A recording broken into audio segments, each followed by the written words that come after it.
여러분이 이제 잘 아시는 이 다윗은요, 언제나 하나님을 찾고 또 하나님의 함께하심을 경험했던 하나님의 사람이었습니다. 시편의 많은 부분을 또 다윗이 이제 기록했죠. 하나님을 예배하는 자로서 또 귀한 본을 저에게 보여주고 있는 사람입니다.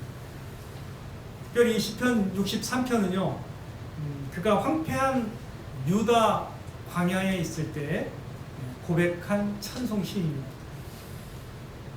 다윗이 광야에 있었지만 그가 거기에서 무엇을 찾고 또 무엇을 사모하고 또 무엇으로 인해 만족하고 무엇으로 인해 기뻐하고 있는지를 잘 이렇게 묘사하고 있습니다. 이 이제 다윗이 이제 광야에 있었다고 했는데, 이 다윗이 이제 왕인데요. 왕이었을 때도 광야로 이제 쫓겨난 적이 있었어요. 자기 아들 때문에, 압살롬 때문에 도망다닌 적이 있었고요. 그래서 이제 신학자들은 이제 이 부분이 아마 압살롬 때문에 그렇게 됐을 거라고 이제 추측을 하는데, 근데 그게 아닐지라도 다윗은요, 왕 되기 전에 어떻게 해요? 사울왕 때문에 많이 그 광야로 돌아다녔어요. 그래서 그가 굉장히 도망자 신세로 광야에서 많이 지냈어요. 하나님과 그 광야에서 동행하는 그 시들이 많이 있습니다. 근데 이제 이 성경에 보면 광야라는 그 배경이 많이 나오는데요. 그래서 우리의 인생도 어떤 면에서 보면 이제 광야와 같은 그런 면이 있어요. 그래서 비유할 때 우리가 기도할 때 광야 같은 우리의 인생에서 이런 그런 기도도 많이 하세요. 여러분들이 광야의 삶으로 우리의 삶을 이렇게 좀 비유할 수도 있다고 저도 생각을 합니다. 이스라엘 백성들이 출애굽한 후에 40년 동안을 광야 생활을 했습니다. 이스라엘 백성이 하나님의 백성으로 세워지는데 광야 생활이 필요했던 것이죠. 그게 하나님의 훈련의 장소이기도 했습니다. 광야 생활을 통해서 하나님의 함께하심을 경험하게 하는 그런 장소였습니다. 여러분, 광야하면 뭐 필요한 것을 가질 수가 없는 장소잖아요. 모든 게 다 낯설고 어려운 장소죠. 그래서 그들이 성경에 보면 그들은 다 그 광야 가운데서 어려움을 겪었고 또 불편함을 겪었습니다. 그래서 뭐가 없기 때문에 믿음 없음이 드러나기도 하고 불평과 연약함이 드러나기도 했습니다. 하지만 그 어려운 중에서 하나님의 인도하심과 함께하심을 경험하면서 하나님이 공급하시는 그 만나와 생수를 맛보기도 했고, 또 하나님의 인도하심을 따라서 점점 그들이 믿음이 성장해 나가기도 했던 것이죠. 광야는 정리하면 하나님의 부르심을 받은 사람들이 하나님을 의지하며 또 하나님의 사람으로 준비되며 또 훈련되는 하나님의 훈련 장소라고도 말씀드릴 수 있을 것입니다. 모세도 미디안 광야에서 40년간을 숙성시킨 다음에 거기에 있을 때 하나님의 부르심을 받아서 40년간 백성을 인도했습니다. 모세의 물론 초기는 이제 왕궁에서 40년간을 보냈습니다. 지식이나 이런 거 많이 배웠죠. 그 다음에 40년간을 어떻게 해요? 미디안 광야에서 하나님과 동행했습니다. 그리고 나서 이제 하나님의 사역을 했죠. 여러분이 잘 아시는 세례 요한. 세례 요한은 어땠죠? 빈들에 있었죠. 빈들에서 심령이 강해지기까지 계속 빈들에 있었습니다. 하나님과 동행하면서 빈들에 서 있었습니다. 다윗도 비슷하게 사울왕을 피해서 도망자로서 광야에서 많은 시간을 보내면서 하나님의 함께하심을 경험하면서 그는 은혜 가운데 충만한 삶을 살아가게 되는 것이죠. 그래서 하나님의 사람들이 실제적인 광야의 어려움과 고난을 겪게 되었지만 그들은 광야 가운데서도 하나님을 간절히 사모했고 그곳에서 하나님의 함께하심과 은혜를 또 경험을 하게 됐던 것입니다. 그래서 어려움의 장소이기도 하지만 하나님의 은혜를 맛보는 은혜의 장소이기도 했던 것입니다. 그래서 오늘 본문 말씀을 딱 보시면 이제 다윗은 이렇게 고백합니다. 하나님이여 주는 나의 하나님이시라. 내가 간절히 주를 찾되 물이 없어 마르고 황폐한 땅에서 어떻게 해요? 내 영혼이 누구를 갈망한다고요? 주를 갈망하며 내 육체가 주를 앙모하나이다. 광야에서 사실은 필요한 게 얼마나 많습니까? 근데 거기에서 자신의 영혼과 자신의 육체가 주님을 갈망하고 주님을 바라본다라고 고백하고 있는 것입니다. 2절을 이제 보시면은 내가 주의 권능과 영광을 보기 위하여 이와 같이 성소에서 주를 바라보았나이다 라고 그 이전에 자신의 기억들을 이제 상기하면서 이전에는 성소에서 이렇게 이처럼 내가 주님을 이렇게 사모하면서 주님을 바라보았다라고 얘기하고 있습니다. 지금은 광야에 있지만 이전에 내가 성소에서 이렇게 주님을 바라보았습니다라고 이렇게 고백을 하고 있는 거죠. 그렇다면 다윗은 언제 어디서나 주님을 사모하고 바라보았던 그 예배자였음을 우리가 여기서 확인할 수가 있는 것입니다. 그가 성소에 갈 수 있었던 때에도 항상 성소에서 주님을 사모하고 바라봤던 예배자였고, 광야에 있을 때도 어떻게 해요? 이렇게 주님을 앙모하고 바라봤던 사람입니다. 주님은 이렇게 주님을 사모하는 사람을 어떻게 대하실까요? 시편 107편 9절에 이렇게 성경은 말씀하고 있는데, 그가 사모하는 영혼에게 만족을 주시며 줄인 영혼에게 좋은 것으로 채워주심이로다. 이렇게 말씀하십니다. 어떻게 해요? 그가 사모하는 영혼에게 만족을 주시며. 이게 저는 중요한 말씀이라고 생각합니다. 우리가 주님을 사모하는 만큼 어떻게 해요? 주님은 우리에게 만족을 주시는 것입니다.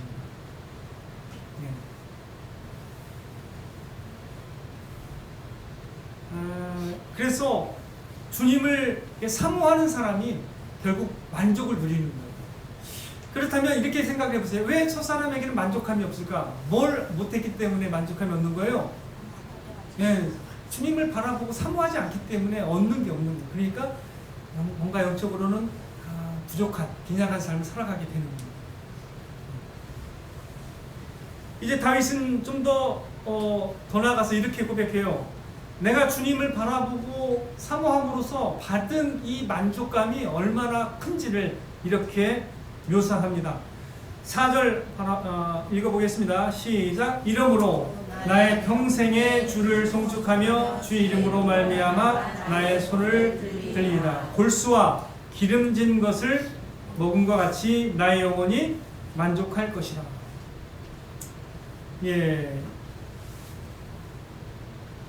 3절도 한번 보겠습니다. 시작. 주의 인자심이 생명보다 나음으로 내 입술이 주를 찬양할 것이라.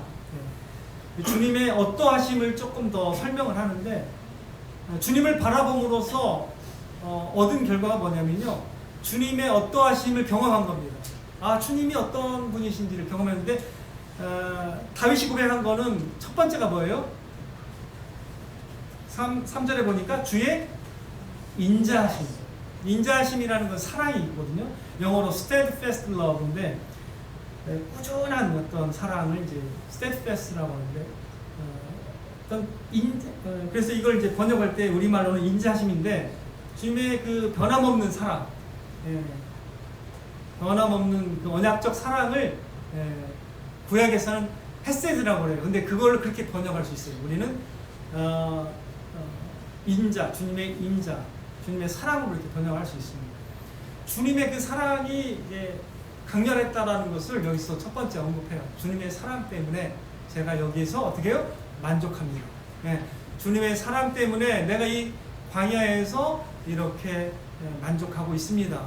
이렇게 고백을 하고 있는 것입니다. 주님의 사랑이 무엇보다 더 낫다고 고백하고 있습니까? 생명보다 낫다는 거예요. 주님의 인자하심이 생명보다 나음으로 내 입술이 주를 찬양할 것이라.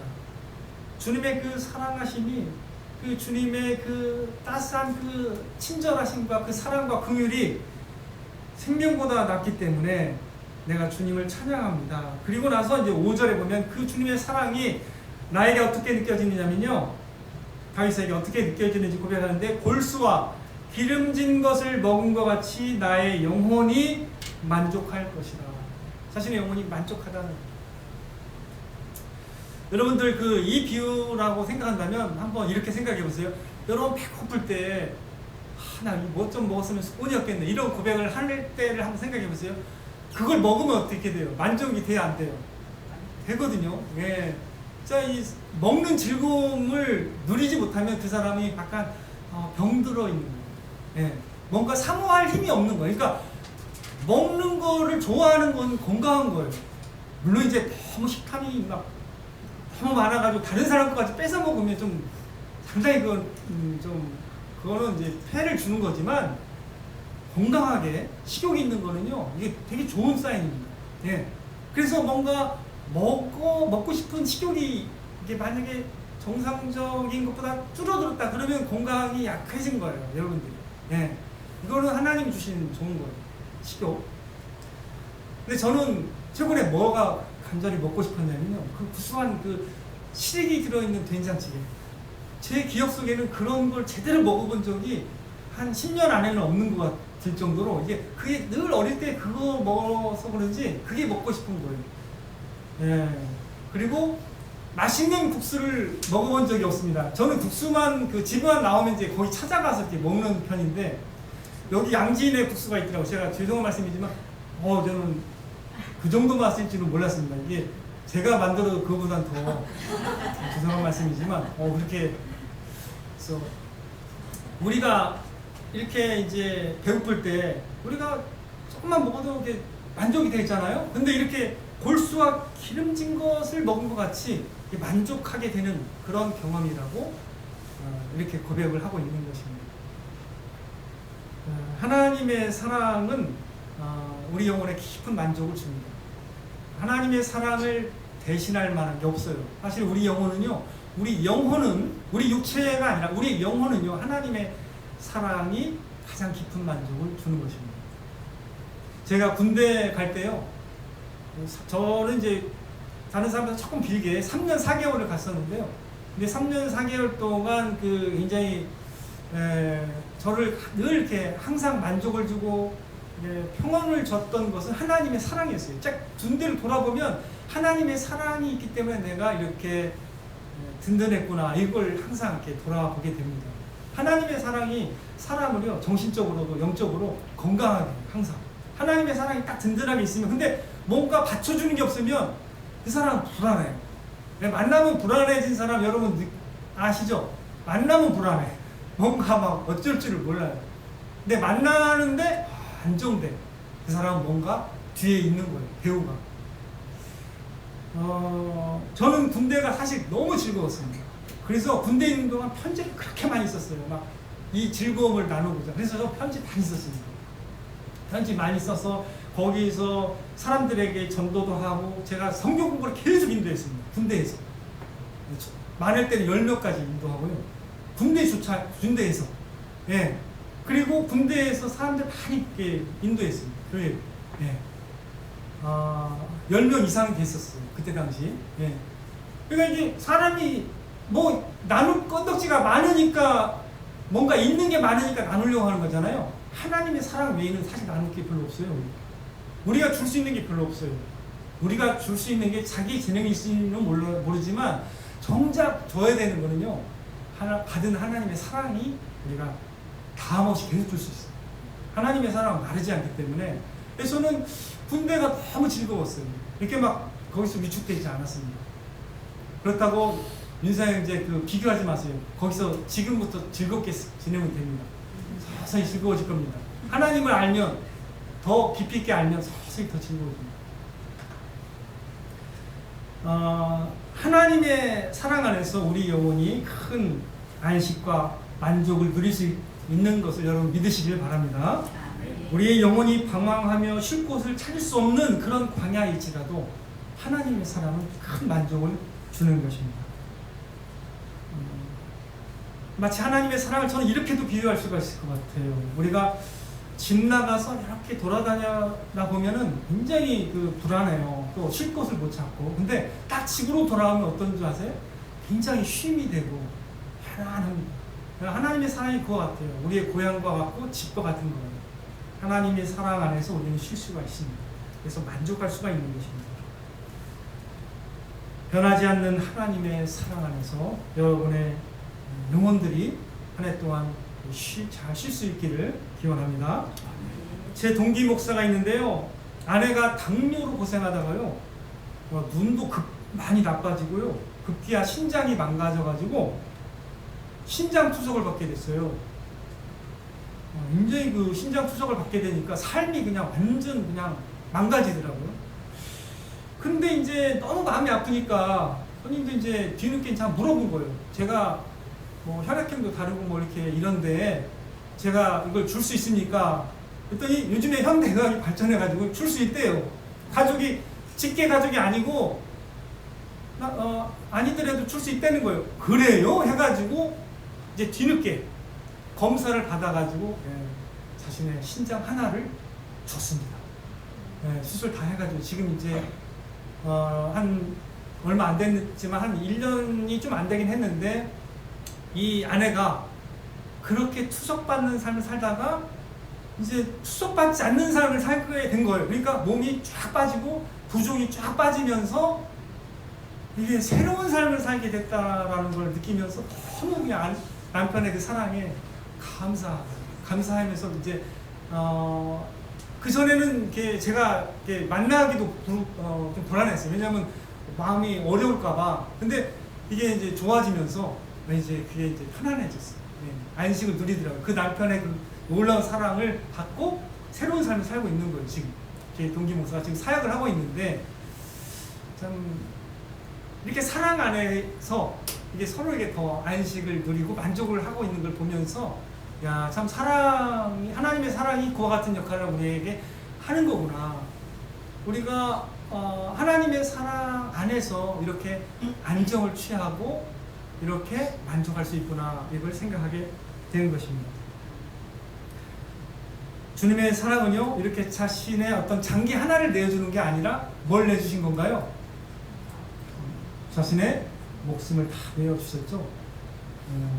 그 아들은 자신의 모든 것을 다 내어주셨습니다. 그가 찔림은 우리의 허물 때문이요 그가 상함은 우리의 죄악 때문이라. 그가 징계를 받음으로 우리는 평화를 누리고 그가 채찍에 맞음으로 우리는 나음을 받았도다. 우리는 다양 같아서 그릇 행하여 각기 제 길로 갔거늘 여호와께서는 우리 모두의 죄악을 그에게 담당시키셨도다. 하나님께서 베푸신 사랑은요 측량할 수 없는 하나님의 사랑입니다. 자기 아들을 아끼지 아니하시고 우리 모든 사람을 위하여 내주셨다라고 말씀하고 계십니다. 그래서 우리는 하나님의 사랑 안에서 완전한 만족을 누릴 수가 있게 되는 것입니다. 그것도 영원토록 그렇게 안전함을 누릴 수가 있습니다. 이 땅에서 우리는 나이 들고 죽을 수는 있어도 영원토록 주님 안에서 하나님의 사랑 안에서 살아갈 수가 있습니다. 완전한 통합 가운데. 그래서 우리는 담대할 수가 있는 것이죠. 이 땅을 살아갈 때도. 그래서 우리가 이 땅 위에서 이렇게 하나님의 놀라운 사랑을 받았기 때문에 우리가 주님을 사랑하기 때문에 주님께 자신의 큰 재산과도 같은 향유옥합을 깨트려 내어드린 이 여인의 헌신이 자신의 허비입니까? 아니면 허비가 아니겠습니까? 허비가 아니죠. 그죠? 그건 사랑에서 말미암은 그건 놀라운 사랑이죠. 사랑에 대한 보답이고 작은 예배자의 헌신입니다. 그래서 허비가 아닙니다. 우리가 하나님을 사랑함으로써 우리 자신의 시간과 우리 자신의 것을 내어드린다 하더라도 그것은 허비가 아니라 주님을 사랑하는 예배자의 작은 헌신이라는 것을 여러분 잘 기억하시길 바라겠습니다.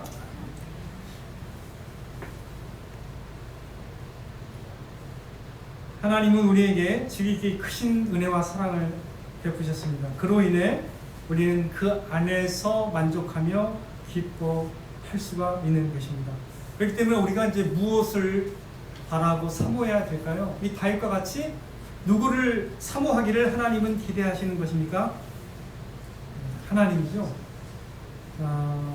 히브리서 4장 16절 그러므로 우리는 긍휼하심을 받고 때를 따라 돕는 은혜를 얻기 위하여 은혜의 보좌 앞에 담대히 나아갈 것입니다. 올 한 해 동안 우리가 담대하게 믿음으로 하나님께 나아가야 됩니다. 그 사랑 안에서 또 거해야 되고 그 사랑 안에서 만족하고 기뻐해야 되는 것입니다. 하나님은 저와 여러분이 하나님의 인자하심과 은혜를 사모하도록 격려하고 계십니다. 왜 하나님의 은혜와 사랑을 계속 사모해야 될까요? 그 하나님의 은혜와 사랑이 우리의 영혼을 소생시키시고요, 우리의 영혼을 살리고 우리 영혼을 새롭게 하고 우리 영혼에게 힘을 주기 때문입니다. 그래서 우리 영혼이 날마다 힘을 얻고 위로받고 새로워지기 위해서는 하나님의 은혜와 사랑이 필요한 거예요. 날마다 필요한 것입니다. 시편 34편 8절 잘하는 말씀이죠. 너희는 여호와의 선하심을 맛보아 알지어다 그에게 피하는 자는 복이 있도다. 하나님의 선하심을 계속 날마다 맛보는 우리의 신앙생활이 되어야 됩니다. 그래서 하나님의 어떠하심을 계속 경험하게 되면 우리 영혼이 날로 새로워지게 되는 겁니다. 한번 이 고백을 한번 우리가 마지막으로 한번 찾아보도록 하겠습니다. 하박국 3장 17절 19절 말씀인데요. 하박국 선지자 여러분 잘 아는 말씀이죠. 소선지서에 있죠. 하박국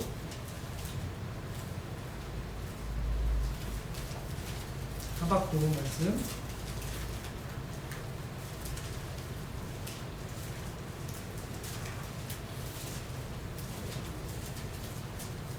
3장 17에서 19절 말씀까지 같이 읽겠습니다. 시작. 비록 무화과나무가 무성하지 못하며 포도나무에 열매가 없으며 감람나무에 소출이 없으며 밭에 먹을 것이 없으며 우리의 양이 없으며 외양간에 소가 없을지라도 나는 여호와로 말미암아 즐거워하며 나의 구원의 하나님으로 말미암아 기뻐하리로다. 주 여호와는 나의 힘이시라. 나의 발을 사슴과 같게 하사 나를 나의 높은 곳에 다니게 하시리로다. 아멘.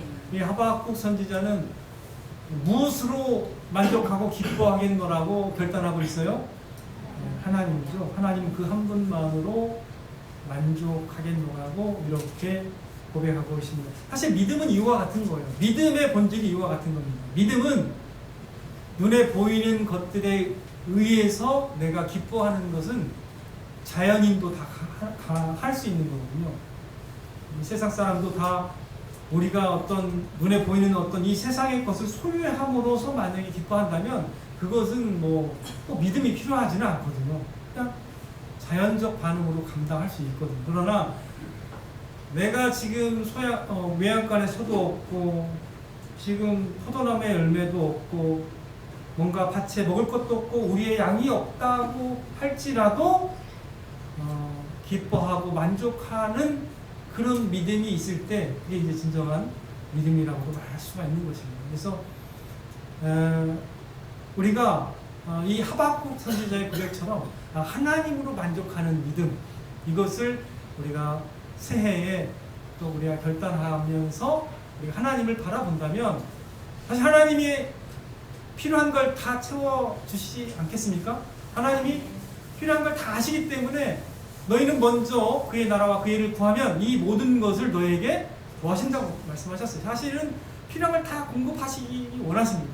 하지만 그럼에도 불구하고 우리가 만족의 대상으로 삼아야 되는 건 누구예요? 하나님입니다. 하나님이 나의 만족이시고 나의 기쁨이다라고 우리가 고백하는 신앙이 계속 우리 삶 가운데서 경험되고 훈련이 되어야 됩니다. 그렇게 훈련될 때 우리의 만족감이 어떻게 될까요? 그리하지 아니할지라도 우리가 기뻐할 수 있는 믿음을 소유하게 되는 것이죠. 네. 이런 연습을 많이 해야 됩니다. 뭔가 없는데 감사하는 믿음, 뭔가 없는데 기뻐하는 믿음, 뭔가 부족할지라도 주님을 바라봄으로 힘을 얻는 믿음, 이런 믿음을 우리가 가지고 갈 때 하나님의 영광이 드러나고 하나님의 어떠하심을 우리가 다른 사람에게 전할 수가 있는 것입니다.